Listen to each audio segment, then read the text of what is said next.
మనిషి బతకాలంటే తిండి కావాలి, నీళ్లు కావాలి, గాలి కావాలి, ఉండేటందుకు ఇల్లు కావాలి. అట్లనే బైక్ నడవాలంటే పెట్రోల్ కావాలి కదా. కానీ ఇక్కడ మాత్రం ఒక పోలీస్ ఆయనకు లంచం కావాలి. లంచం తీసుకుంటేనే బతుకుతాడు, లంచం తీసుకొనే ఇంటికి పోతాడు. అట్లయితేనే తృప్తి పడతాడు. లేకుంటే పంచాదులు పెట్టించి మరి పంచాదికి తీర్పు చెప్పి డబ్బులు నొక్కేస్తాడు. ఇంతకు లంచగొండి పోలీస్ ఎవరు అంటారా? అది ఎవరు కాదు.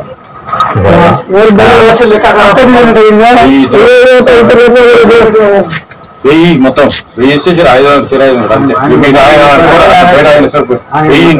500 మొత్తం రిజిస్ట్రేషన్ 500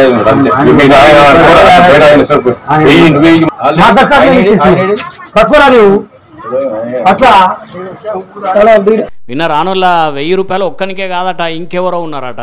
ఆయనకు 500 ఈయనకు 500. మళ్ళా డైరెక్ట్ రైతన్న చేయితం తీసుకోకుండా అక్కడ పెడితే తీసుకొని జేబులో పెట్టుకున్నాడు. యాదాద్రి భువనగిరి జిల్లా సంస్థాన్ నారాయణపురంలో పనిచేసే ఈ సూర్యనారాయణ పోలీసు అన్నదమ్ములు భూమి కొట్లాట అని వస్తే పెద్దనేందో గొలుసు పట్టి కొలిసి పంచాది తెంపినట్టు నడిమిట్లా బిల్డప్ ముచ్చట్లు చెప్పి లంచం దొబ్బి తిన్నాడు. ఇట్లా రైతుల దగ్గరనే గింత బరి తెగించి లంచం తిన్నాడంటే ఇక పెద్ద పెద్ద పంచాదులు అయినప్పుడు ఎంతగానో పైసలు బుక్కుతాడో గానీ ఈ విషయం ఇప్పుడు పెద్ద ఆఫీసర్లకు తెలిసేసరికి ఆయన సస్పెండ్ చేసి పడేసిండ్రట.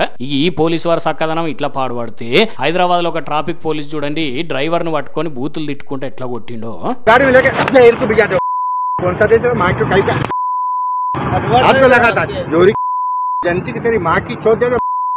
ఏ ఆగుండ్రి సారు మీ బూతులు సాలాగుండా. అసలు ఈయన ఎందుకు కొట్టిండి ఇట్లా అంటే ఈ అన్న నడుపుతున్న లారీ ఖరాబ్ అయి సౌండ్ వస్తున్నదని పక్క కాపిండట. కథం అరే అట్లెట్లా ఆపుతావు నువ్వు అని సీదా వచ్చి కొట్టుడే పనిగా పెట్టుకుంటే పక్కనున్న వీడియో తీసి పెద్ద ఆఫీసర్లకు పంపితే చర్యలు తీసుకున్నారు. కానీ ఏం బూతులు అవి, ఏం కొట్టుడు అట్లా.